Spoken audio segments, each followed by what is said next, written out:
एक बच्चा है, उसके पिता किसान हैं, दूसरे बच्चे के पिता सरकारी अधिकारी हैं, तीसरे बच्चे के पिता मजदूर हैं।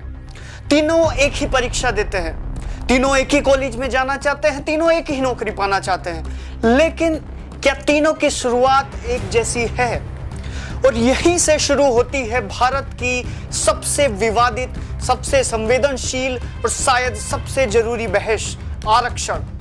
लेकिन आज सवाल सिर्फ ये नहीं है कि अब आरक्षण चाहिए या नहीं चाहिए। आज सवाल इससे बड़ा है, क्या जिस व्यवस्था को सामाजिक असमानता कम करने के लिए बनाया गया था वो आज भी उसी तरह काम कर रही है?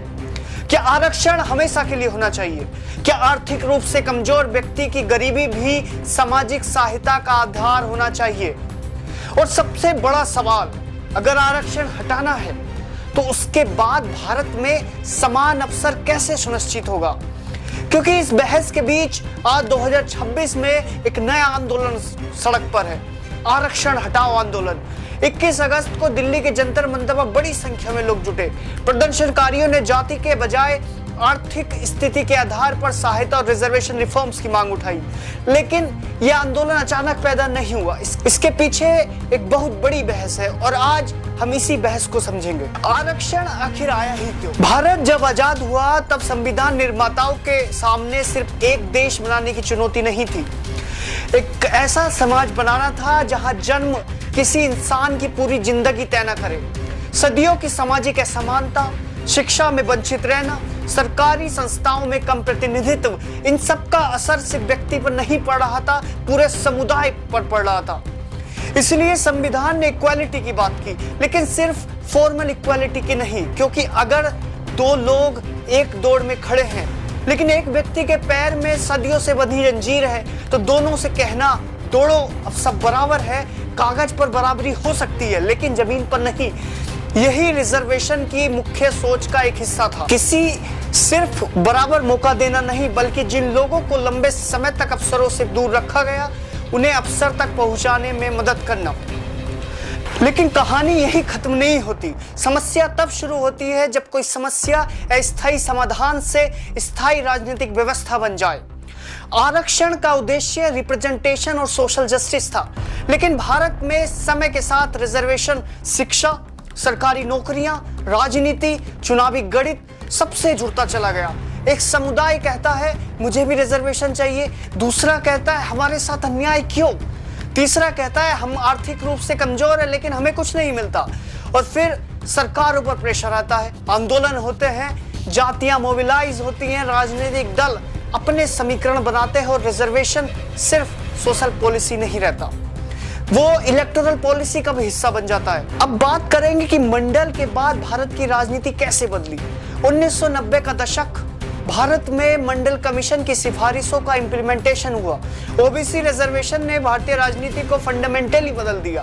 जो समुदाय लंबे समय से पॉलिटिकल रिप्रेजेंटेशन की मांग कर रहे थे उन्हें नई ताकत मिली। लेकिन दूसरी तरफ देश के कई हिस्सों में रिजर्वेशन के विरोध में भी आंदोलन हुए। यानी भारत के सामने दो बिल्कुल अलग एक्सपीरियंसेस थे।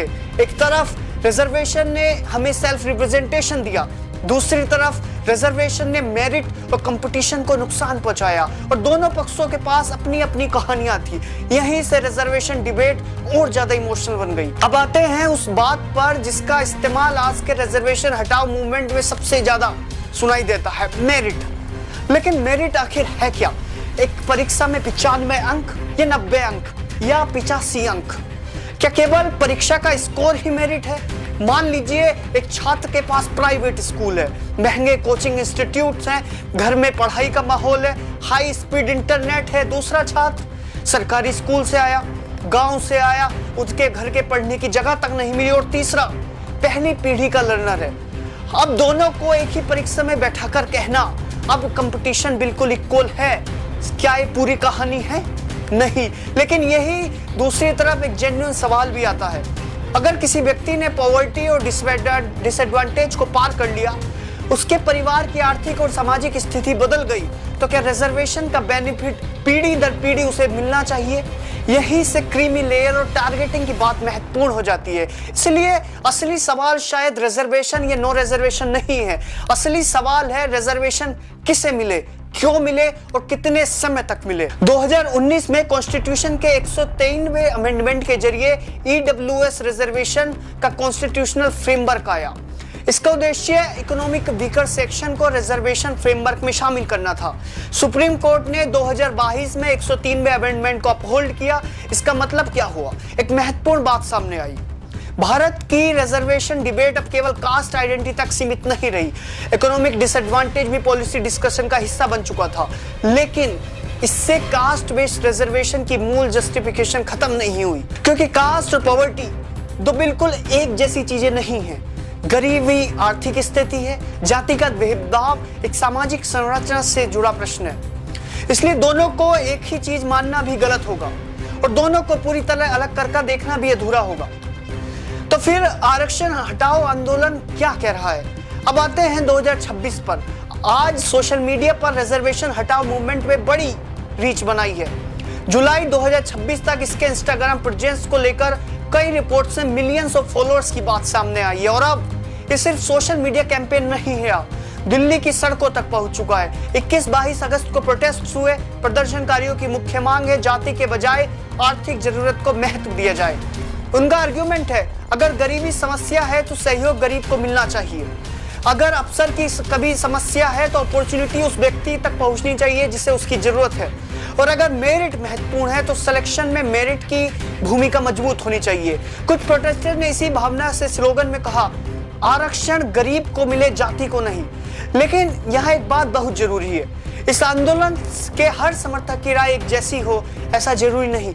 किसी की मांग कंप्लीट एबोलिशन की हो सकती है, किसी की रिफॉर्म की, और किसी की इकोनॉमिक क्राइटेरिया की, और किसी की रिजर्वेशन की समय सीमा तय करने की। इसलिए पूरे आंदोलन को एक ही मांग तक सीमित करके देखना सही नहीं होगा। अब बात है, क्या आरक्षण पूरी तरह खत्म किया जा सकता है? यह सवाल बहुत ही भावनात्मक नहीं, संवैधानिक है। भारत में रिजर्वेशन केवल किसी गवर्नर सर्कुलर का नाम नहीं है, संविधान के इक्वालिटी और अफर्मेटिव एक्शन फ्रेमवर्क से जुड़ा हुआ है। ईडब्ल्यूएस के लिए भी संविधान में अलग प्रावधान जोड़े गए हैं। इसीलिए कल से रिजर्वेशन खत्म कह देना आसान है, लेकिन उसे वास्तव में खत्म करना एक बड़ा कॉन्स्टिट्यूशनल पॉलिटिकल क्वेश्चन होगा। और फिर एक दूसरा सवाल खड़ा होगा, अगर रिजर्वेशन हट गया तो हिस्टोरिकल डिसएडवांटेज को एड्रेस कैसे करेंगे? अगर जवाब है इसको समान अवसर देंगे तो आएगा सवाल सामने, समान अवसर कैसे पैदा होंगे? बेहतरीन सरकारी school, affordable higher education, scholarship, coaching support, nutrition, rural infrastructure, discrimination के खिलाफ स्ट्रिक्ट एनफोर्समेंट। अगर ये सब नहीं होगा तो रिजर्वेशन हटाने की बहस केवल सीट्स की बहस बनकर रह जाएगी। और अगर रिजर्वेशन जारी रहा तो, लेकिन दूसरी तरफ अगर रिजर्वेशन को हमेशा के लिए जारी रखा जाता है तो सवाल उठना भी स्वाभाविक है, क्या इसका इफेक्टिवनेस का पीरियोडिक रिव्यू होना चाहिए? क्या लाभ वास्तविक रूप से सबसे डिसएडवांटेज तक पहुंच रहा है? क्या क्रीमी लेयर को बेहतर तरीके से आइडेंटिफाई करना चाहिए? क्या अलग अलग कम्युनिटीज के भीतर बेनिफिट्स का डिस्ट्रीब्यूशन बराबर है? क्या रिजर्वेशन के साथ एजुकेशन क्वालिटी सुधारने पर भी उतना ही पैसा खर्च हो रहा है? क्या रिजर्वेशन गरीबी हटाने का सब्स्टिट्यूट बन गया है? क्योंकि गरीबों का इलाज सिर्फ रिजर्वेशन नहीं हो सकता। गरीब बच्चे को अच्छी स्कूल चाहिए, स्किल चाहिए, हेल्थ केयर चाहिए, न्यूट्रिशन चाहिए, स्कॉलरशिप चाहिए और रोजगार के अवसर चाहिए। असली लड़ाई रिजर्वेशन की नहीं, अपॉर्चुनिटी की है। शायद यही इस पूरी बहस का सबसे महत्वपूर्ण हिस्सा है। भारत में असली स्केर्सिटी क्या है, रिजर्वेशन या अपॉर्चुनिटीज? अगर देश में 100 अच्छी सरकारी नौकरियां हैं और 10 लोग आवेदन कर रहे हैं तो समस्या केवल रिजर्वेशन परसेंटेज नहीं है। समस्या ये भी है, अच्छी नौकरियों की इतनी कमी क्यों है? अगर लाखों बच्चे कॉम्पिटिटिव एग्जाम्स की तैयारी कर रहे हैं तो सवाल ये भी है, इस हायर एजुकेशन और स्किल डेवलपमेंट में इतनी कैपेसिटी क्यों नहीं बना पाए? अगर हर बच्चा आईआईटी, एम्स, आईएएस पर सरकारी नौकरी के पीछे भाग रहा है तो सवाल ये भी है, बाकी अच्छे करियर ऑप्शन को हमने इतना कमजोर क्यों छोड़ दिया? यानी रिजर्वेशन की बहस के पीछे एक बड़ी इकोनॉमिक प्रॉब्लम भी छिपी है, अपॉर्चुनिटी शॉर्टेज। अब क्या रास्ता हो सकता है? आप मान लीजिए अब रिजर्वेशन हटाओ मूवमेंट की बात सुनते हैं और दूसरी तरफ रिजर्वेशन सपोर्टर्स की बात भी सुनते हैं, तो बीच का सवाल क्या हो सकता है? पहला, डेटा, कितने लोगों को रिजर्वेशन का लाभ मिला? किस सोशल ग्रुप को कितना रिप्रेजेंटेशन मिला, कितने इकोनॉमिकली वीक लोग बाहर आए। बिना डेटा के डिबेट सिर्फ इमोशन बन जाएगी। दूसरा, टारगेटिंग। अगर रिजर्वेशन का उद्देश्य सबसे बड़े डिसएडवांटेज लोगों तक अवसर पहुंचना है तो पॉलिसी को यह सुनिश्चित करना चाहिए कि बेनिफिट वास्तव में टारगेट ग्रुप तक पहुंचे। तीसरा, क्रीमी लेयर और एक्सक्लूजन रूल्स की समीक्षा। चौथा, स्कूल एजुकेशन में मैसिव इन्वेस्टमेंट, क्योंकि अगर फाउंडेशन ही अनइक्वल है तो यूनिवर्सल लेवल पर रिजर्वेशन को लेकर लड़ाई कभी खत्म नहीं होगी। पांचवा, इकोनॉमिक असिस्टेंस को मजबूत करना, स्कॉलरशिप, फी सपोर्ट, कोचिंग, हॉस्टल्स, स्किल्स और रोजगार। और छठा, पीरियोडिक रिव्यूज। किसी भी पब्लिक पॉलिसी को यह पूछने की अनुमति नहीं होनी चाहिए कि क्या हम अपने लक्ष्य तक पहुंच रहे हैं। अगर यही तो पॉलिसी कैसे बदलेगी? क्या खत्म हो जाना चाहिए? इस सवाल का जवाब मैं आपको नहीं दे सकता, क्योंकि लोकतंत्र में नीति पर अंतिम सवाल जनता से पूछे जाने चाहिए। लेकिन मैं एक सवाल जरूर छोड़ना चाहता हूं। अगर आरक्षण हट जाए तो क्या भारत में जन वास्तव में अवसर तय करना बंद कर देगा? अगर जवाब हाँ है तो शायद रिजर्वेशन की जरूरत पर पुनर्विचार का समय आ गया। लेकिन अगर जवाब नहीं है, अगर जाति, गरीबी, शिक्षा और सामाजिक डिसएडवांटेज अभी भी किसी बच्चे की शुरुआत तय करते हैं तो फिर सिर्फ रिजर्वेशन हटाने से समस्या खत्म नहीं होगी, क्योंकि आरक्षण असली बीमारी नहीं है। हो सकता है ये उस बीमारी का एक पॉलिसी रिस्पॉन्स हो, और अगर रिस्पॉन्स बदलना है तो पहले बीमारी को समझना होगा। आज का रिजर्वेशन हटाओ मूवमेंट इसी बड़े सवाल से फिर से देश के सामने लेकर आया है। दिल्ली की सड़कों से लेकर इंस्टाग्राम तक एक नई पीढ़ी पहुंच रही है कि अवसर जन्म से तय होंगे, और दूसरी तरफ एक आवाज कह रही है जब तक सामाजिक असमानता खत्म नहीं होगी, अफर्मेटिव एक्शन कैसे खत्म होगा। शायद भारत को अब रिजर्वेशन वर्सेस मेरिट की लड़ाई से आगे बढ़ना होगा, क्योंकि अंतिम लक्ष्य होना चाहिए ऐसा भारत जहां किसी बच्चे को रिजर्वेशन की जरूरत ही ना पड़े। लेकिन उस दिन तक हमें यह भी तय करना होगा कि उस मंजिल तक पहुंचने का रास्ता क्या होगा। जाति से ऊपर, गरीबी से ऊपर, राजनीति से ऊपर एक सवाल, क्या हर भारतीय बच्चे को सच में बराबर शुरुआत मिल रही है? अगर जवाब नहीं है तो लड़ाई रिजर्वेशन की नहीं, बराबरी अवसर की है। आरक्षण हटे या बदले